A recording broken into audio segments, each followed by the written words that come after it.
Bom, pessoal, ontem teve início a segunda parte da operação das tropas russas na Ucrânia, com o objetivo fixado na região do Donbass, com o adicionamento de 11 novos batalhões táticos às milícias das repúblicas separatistas pró-russas.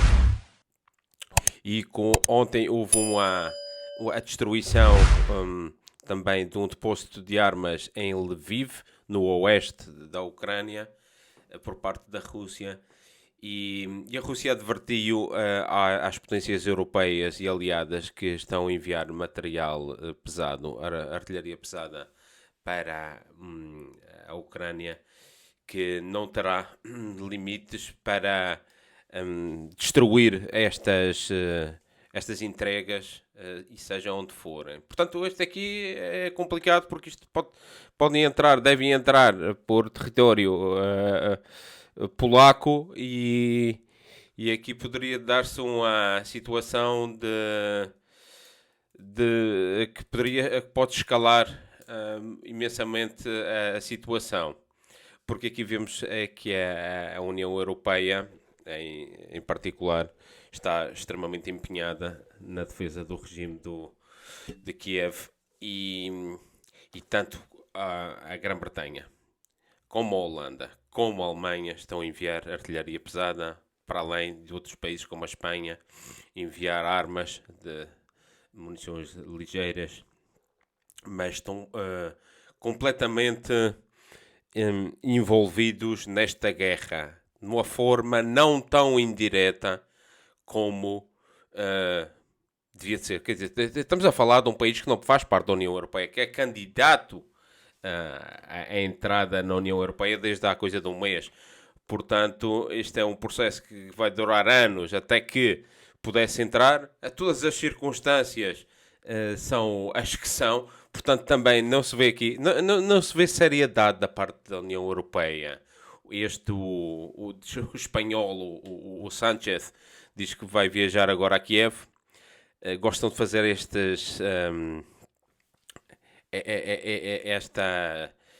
esta pose. O Boris Johnson também esteve lá, teve os dos países bálticos que também foram lá.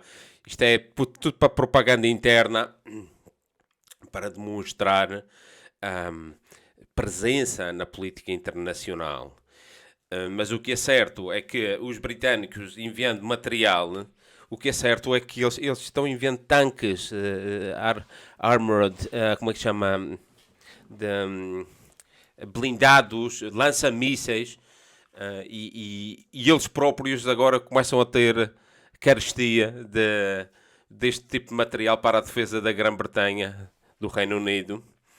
Estão completamente empenhados em armar até os dentes a Ucrânia, na ligeira crença de que isto vai enfraquecer a Rússia.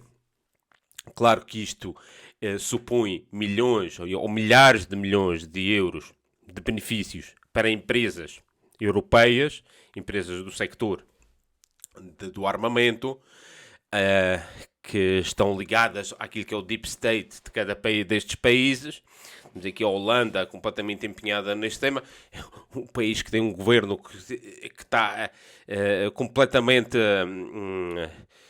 manchado de casos de corrupção de toda a ordem, e agora sai para a frente com esta história de enviar arma para um país terceiro que não faz parte da União Europeia. Eu estou vendo aqui do lado europeu um envolvimento preocupante nesta guerra, porque do ponto de vista militar parece que tudo faz indicar que a Rússia vai conseguir os seus objetivos imediatos, que é tomar conta da região de Donbass, que é de maioria russa, mas o jogo não vai ficar por ali, porque toda a zona de fala russa, principalmente a Odessa, depois no suposto de que agora se tome Mariupol, que está ali confinada, os últimos combatentes do batalhão Azov, que têm reféns ainda talvez milhares de civis, pelo menos umas boas centenas naquela Azovstal, na siderúrgica. Esta aí pode ser uma batalha que demora de semanas, segundo alguns especialistas, porque é uma planta grande, os combatentes que lá estão são dos mais radicais que existem e que estão dispostos a morrer. O problema é que também estão dispostos a levar os civis que ainda lá estejam na zona, que controlam.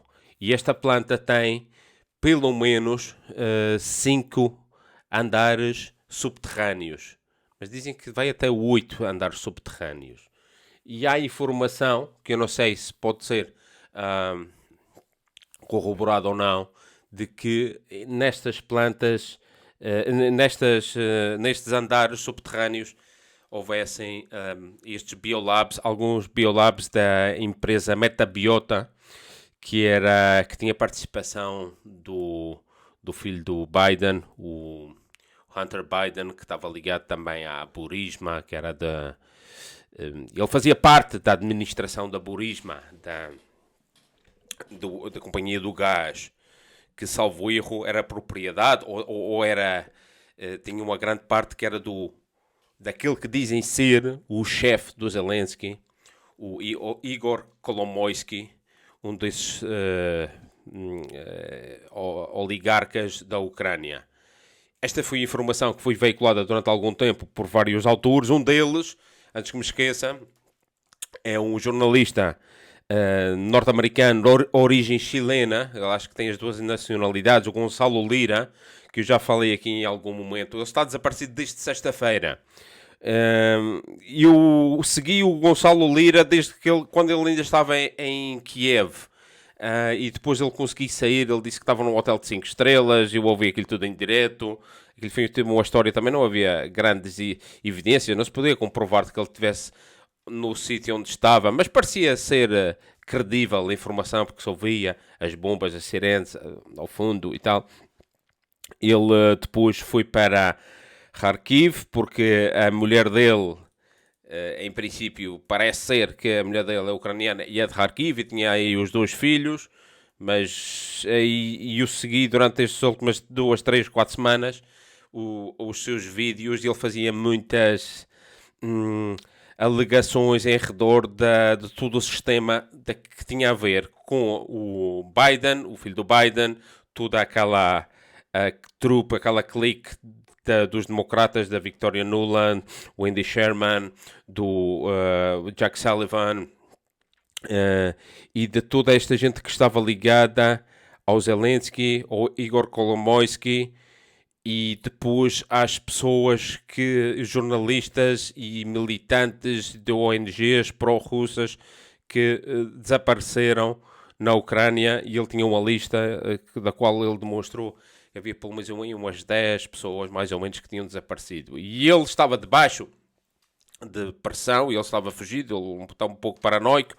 Isto era este Gonçalo Lira, acho que era cinematógrafo de carreira, fez pequenos trabalhos, acho que tem uns livros publicados também, romances de espionagem. É um pouco estranho toda a história, porque também há aí uns vídeos antigos em que ele tinha aí uns canais de ajuda a miúdos que não têm muito jeito com miúdas, para ajudar a caçar naquilo que ele tinha. Ele tinha uma versão um pouco machista das mulheres, e ele tinha aí um canal que acho que não sei bem como é que era o negócio dele. Ele fazia coaching para miúdos ganharem confiança em relação a miúdas. E então era tudo assim um pouco estranho. O que é certo é que ele pôs o dedo na ferida a falar de todo o sistema de Kiev, e acabou por desaparecer. Mas isto vem na sequência de um artigo que publicaram, que isto foi uma grande sacanice que fizeram, do Daily Beast. Há um autor aí do Daily Beast que escreveu um artigo sobre ele, em que fazia alegações, coisas de acusações pessoais, e a fazer como que uma sugestão à caça ao homem. sabendo da situação que ele estava na Ucrânia e que havia radicais que estavam lá à procura dele. E a verdade é que ele já tinha avisado que alguma coisa lhe ia suceder. Ele esteve há cerca de 2 semanas ou 3, ele tinha dito isto, depois teve 2 dias sem aparecer, mas o que é certo é que agora ele já não aparece desde sexta-feira. Sábado, domingo, segunda e hoje é terça, há 4 dias, muito estranho. Ele tinha uma entrevista marcada com um outro autor, acabou por não dar. Ah, aqui quem falou deste tema foram os tipos do Zero Edge, o Dan Cohen e o Max Blumenthal.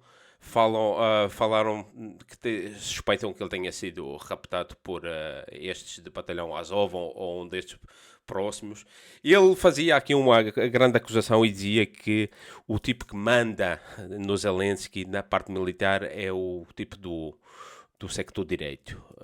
Ou seja, não é aquele tipo cinematógrafo que aparece aí como conselheiro do... Não é esse, na realidade era o tipo do sector direito, do Pravdi Sector, que está aí também, não sei por onde é que anda, diziam que andava perto da Hungria e por essa zona. E esse é que é o elo entre o Zelensky e a Victoria Nuland, que é quem manda por trás de tudo isto, que está fazendo com que a Ucrânia não se renda. Porque tinha tudo para se render, não é? Isto, se rendessem, acabava toda esta desgraça, mas isto ainda vai continuar durante algumas semanas. Alguns autores dizem meses, que ainda pode durar. Uma coisa é certa, o Carlos Velasco, que ouvi uma entrevista dele recentemente, dizia uma coisa. Os objetivos da Rússia para isto, do Putin, são claros.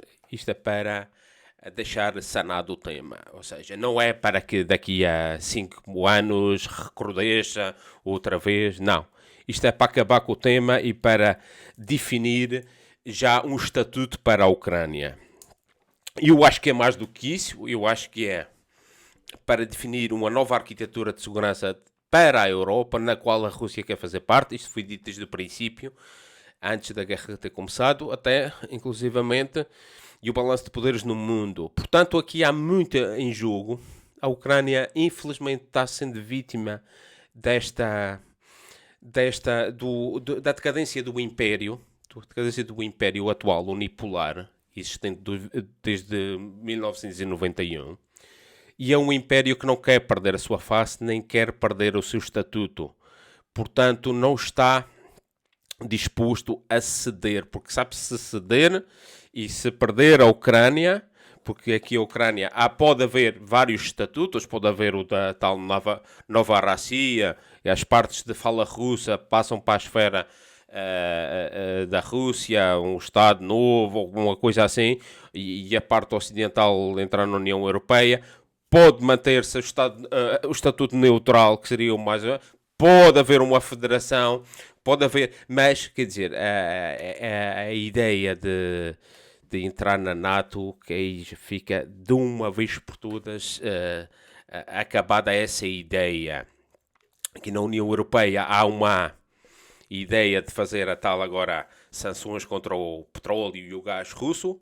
E o Orbán já disse que não alinha nisso, não lhe interessa. Pois claro que não lhe interessa, ele está recebendo agora ultimamente energia. Ele e a Sérvia a preços bastante significativamente mais baixos.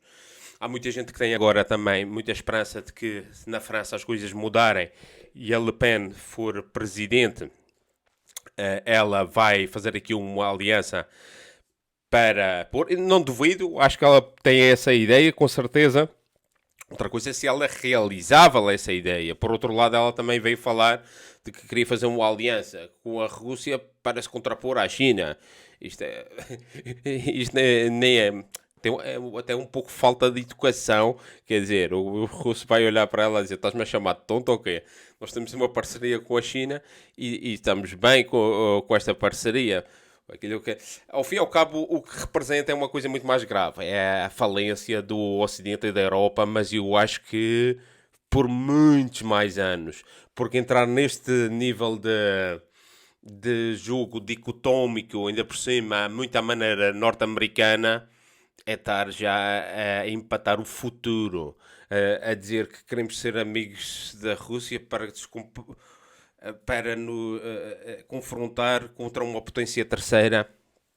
Isso é de uma coisa sem pés nem cabeça. Aqui a única coisa que os europeus têm a fazer é assegurar a defesa da Europa numa nova arquitetura de defesa, e manter a paz, recuperar a paz e apostar por uma as relações de multipolaridade e multilateralidade nas quais as nações têm que recuperar o seu papel. Só que isto já em si se confronta com a ideia da União Europeia e do federalismo de Bruxelas. Portanto, eu quando olho para estas coisas da Europa não vejo situação à vista. Também em relação a esta escalada maior, que eu acho que é uma escalada maior da possível entrada da Finlândia e da Suécia, também não vejo aqui ninguém a fazer nada contra esta entrada, porque esta entrada é claramente uma provocação que pode ter efeitos desastrosos. Aliás, estou convencidíssimo que é feito propositadamente para escalar mais, e também não vemos aqui ninguém. Qualquer país podia se opor dentro da NATO, e o Orbán, que eu saiba, não disse nada em relação a esse tema. Ontem apareceu uma entrevista de aqueles dois britânicos que estavam a combater lá no Azovstal, ou pelo menos em Mariupol, que foram detidos pelos russos. Há muitas detenções e há muitas filmagens aí de rendições massivas de centenas de militantes. Não são os militantes mais radicais, são militantes da Guarda Nacional e soldados rasos e gente com pouca importância, a maior parte destas filmagens, mas o que é verdade é que estão a render imensamente, e tem estes dois britânicos que agora querem ser trocados de prisioneiros pelo Viktor Medvedchuk, só que o Boris Johnson já disse que não está para isso, ou seja, são peões para descartar e agora enfrentam-se a pena de morte, porque nestas repúblicas separatistas o crime de ser mercenário ali é essa. Eu não acredito que eles vão ser mortos, mas vão ser utilizados para a política, para a troca de prisioneiros, com certeza. Porque o problema aqui é que tem muito mais importância, sentimentalmente, se a imprensa não se esquece deles, que ainda se pode esquecer, mas se quer trazê-los, pode chantagear a opinião pública britânica. E então as culpas depois vão recair em cima do Boris Johnson, se ele lavar as mãos destes dois. Em relação a esta Azovstal, agora em princípio devem entrar os tipos do grupo do Wagner, mercenários russos, mercenários a soldo dos russos, que também não estão submetidos ao convênio dos direitos humanos de soldados. Ou seja, estes tipos estão feitos exatamente para situações de agora vai em cima desses que são terroristas, como fizeram exatamente na Síria, porque foram estes que foram usados para ir em cima dos do ISIS. E aí acaba, não há coisa de tortura, não há... aqui é a forma que os russos têm de lavar as mãos. Não sabemos se isto é um grupo contratado, isto foi tudo inventado, isto tem tudo precedentes. Foi tudo que começou com os Estados Unidos, não só com os Estados Unidos. A França também já tinha com a Legião Estrangeira, mas depois os Estados Unidos popularizou isto a partir das guerras do Iraque, da primeira, no Kuwait, salvo erro, com os Blackwater, e depois começaram a aparecer estes subcontratistas que fazem os trabalhos caros, paga-se, mas sem estar subordinados ao direito internacional.